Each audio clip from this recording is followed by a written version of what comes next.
Assalamualaikum warahmatullahi wabarakatuh. Halo semuanya, apa kabar?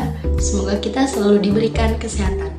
Perkenalkan, nama saya Cynthia Agustin dengan NIM 22222230020. Saya dari kelas 1C, jurusan Pendidikan Bahasa Indonesia, Universitas Sultan Ageng Tirtayasa.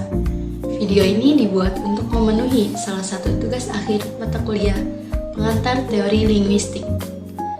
Oke, kali ini saya akan membahas materi mengenai pragmatik dan ruang lingkupnya. Oke, simak videonya ya. Apa sih pragmatik itu? Pragmatik merupakan salah satu cabang dari ilmu bahasa linguistik, berbeda dengan cabang ilmu fonologi, morfologi, sintaksis, dan semantik yang mempelajari struktur bahasa secara internal. Pragmatik mempelajari struktur bahasa secara eksternal, yaitu bagaimana suatu kebahasaan itu digunakan dalam komunikasi. Dengan kata lain, pragmatik memberikan penjelasan eksplisit mengenai cara bagaimana dapat mengimplikasikan sesuatu. Leach 1983 halaman 10 menyatakan bahwa fonologi, sintaksis, dan semantik merupakan bagian dari tata bahasa atau gramatika, sedangkan pragmatik pada hakikatnya merupakan bagian dari pemakaian atau penggunaan tata bahasa atau gramatika dalam aktivitas komunikasi yang sesungguhnya.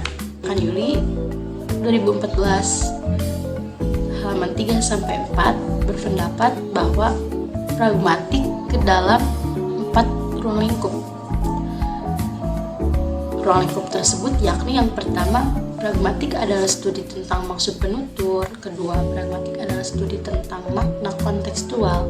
Ketiga, pragmatik adalah studi tentang bagaimana agar lebih banyak yang disampaikan daripada yang dituturkan. Yang keempat, pragmatik adalah studi tentang ungkapan dari jarak hubungan.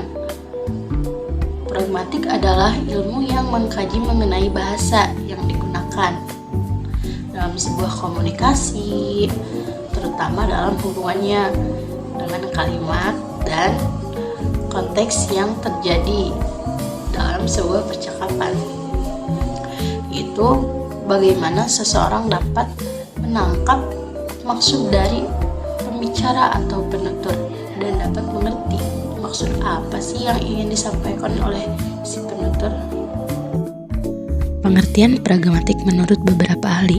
Mengutip dari jurnal IKI PGRI Pontianak, pengertian pragmatik menurut Levinson tahun 1987 halaman 5 adalah kajian mengenai penggunaan bahasa atau kajian bahasa dan perspektif fungsional.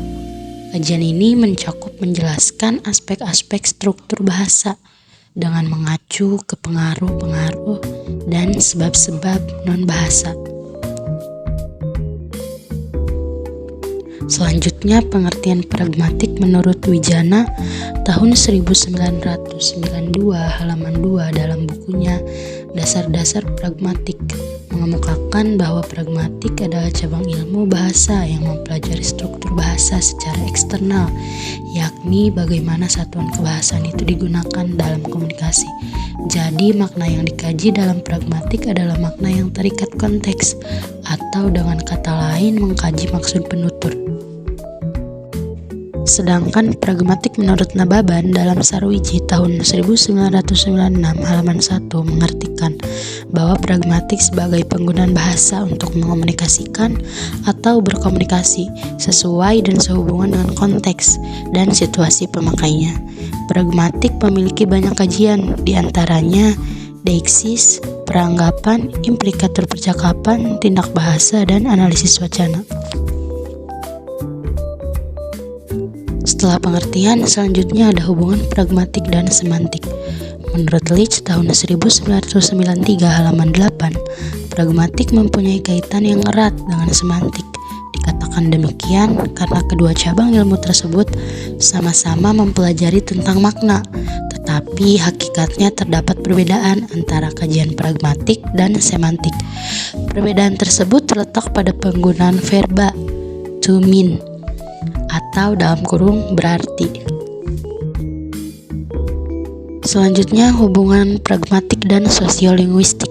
Hubungan pragmatik dan sosiolinguistik menjadi perhatian Jeffrey Leach tahun 1983. Menurut Leach, analisis percakapan menekankan bahwa dalam studi bahasa dimensi sosial merupakan dimensi yang utama. Leach menyebutkan pragmatik sebagai pragmatik umum, yaitu kajian mengenai kondisi-kondisi umum penggunaan bahasa secara komunikatif.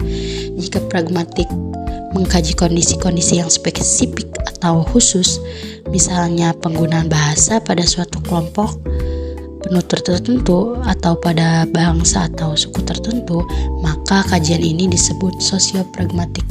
Ini merupakan perpaduan antara pragmatik dan sosiologi.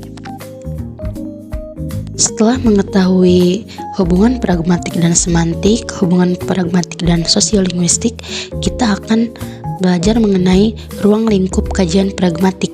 Ruang lingkup kajian pragmatik yang pertama ada deixis.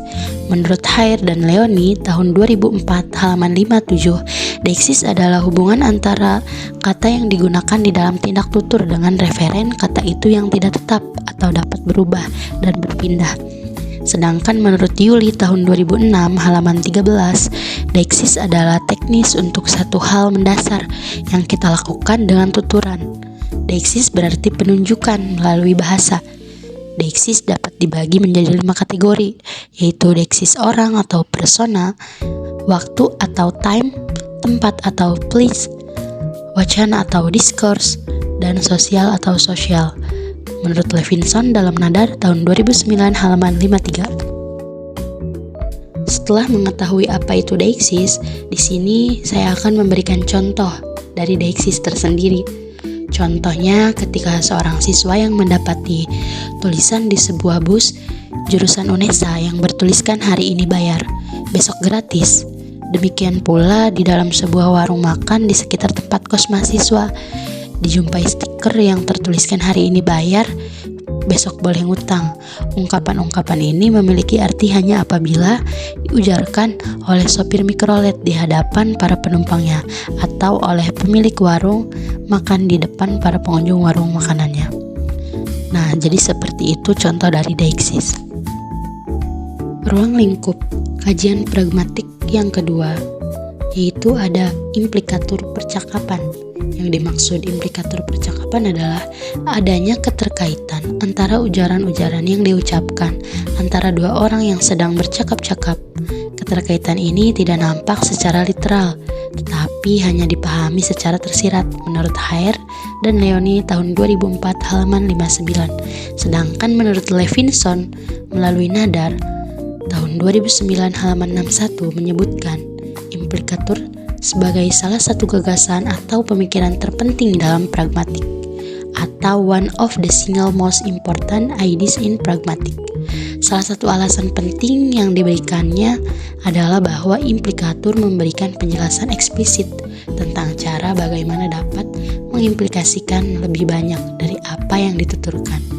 Provides some explicit account of how it is possible to mean more than what is actually said. Jadi, implikatur percakapan itu seperti itu, teman-teman. Setelah mengetahui apa itu implikatur percakapan, tentunya saya akan memberikan contohnya lagi. Di sini ada contohnya percakapan antara dua orang teman. Kata Budi, "Can you tell me the time?" Jawab Jatmiko, "Well, the mailman has come." Jawaban dari pertanyaan di atas nampaknya tidak relevan dengan permintaan Budi tentang waktu. Namun Jatmiko sebenarnya ingin mengatakan bahwa yang bersangkutan tidak tahu secara tepat pada saat itu pukul berapa. Dia berharap penanya dapat memperkirakan waktunya sendiri dengan mengatakan bahwa tukang susu sudah datang. Nah, dalam konteks ini nampaknya penutur dan lawan tutur sama-sama sudah mengetahui pukul berapa tukang susu biasanya datang. Ruang lingkup kajian pragmatik yang ketiga yaitu praanggapan. Praanggapan dalam tindak tutur adalah makna atau informasi tambahan yang terdapat dalam ujaran yang digunakan secara tersirat menurut HR dan Leoni tahun 2004 halaman 58. Sedangkan menurut Nababan dalam Sulistyo tahun 2013 halaman 11 mengatakan bahwa praanggapan adalah dasar atau penyimpulan mengenai konteks dan situasi berbahasa yang membuat bentuk bahasa atau kalimat atau ungkapan mempunyai makna bagi pendengar atau penerima bahasa itu, dan sebaliknya dapat membantu pembicara menentukan bentuk-bentuk bahasa yang dapat dipakai untuk mengungkapkan makna yang dimaksud. Dengan kata lain, praanggapan dapat mengganggu, mengurangi hambatan respons orang terhadap penafsiran suatu tuturan. Contoh praanggapan di sini ada dua percakapan antara si A dan si B. Kata si A, "Bagaimana kalau mengundang John malam ini?" Jawab si B, "Ide yang bagus, lalu dia bisa memberi tumpangan pada Monica." Peranggapan yang terdapat dalam percakapan di atas antara lain adalah: 1. Bahwa A dan B kenal dengan John dan Monica. Yang kedua, bahwa John memiliki kendaraan, kemungkinan besar kendaraan itu adalah mobil. Dan yang ketiga, bahwa Monica tidak memiliki kendaraan saat ini. Ruang lingkup kajian pragmatik yang keempat yaitu ada tindak tutur. Menurut Putra Yasa tahun 2014 halaman 37, ahli pertama yang memperkenalkan istilah dan teori tindak tutur adalah Austin pada tahun 1962. Austin adalah seorang guru besar di Universitas Harvard. Teori itu berasal dari perkuliahan yang kemudian dibukukan oleh Umson tahun 1965 dengan judul How to Do Things with Words. Namun teori ini baru berkembang dan dikenal dalam dunia linguistik setelah Searle tahun 1969 menerbitkan buku dengan judul Speech Act, an Essay in the Philosophy of Language. Menurut Aslinda dan Leoni tahun 2007 halaman 33. Searle mengemukakan bahwa dalam semua interaksi lingual terdapat tindak tutur. Interaksi lingual tidak hanya lambang, kata, atau kalimat yang berwujud perilaku. Tindak tutur atau the performance of speech act. Secara ringkas dapat dikatakan bahwa tindak tutur adalah produk atau hasil dari suatu kalimat dalam kondisi tertentu dan merupakan kesatuan terkecil dari interaksi lingual. Contoh dari tindak tutur, bila mana seseorang mengatakan misalnya, "Saya minta maaf, saya berjanji," artinya permintaan maaf dilakukan. Pada saat orang itu minta maaf dan bukannya sebelumnya, janji atau kedatangannya kelak harus dipenuhi dan bukannya sekarang ini.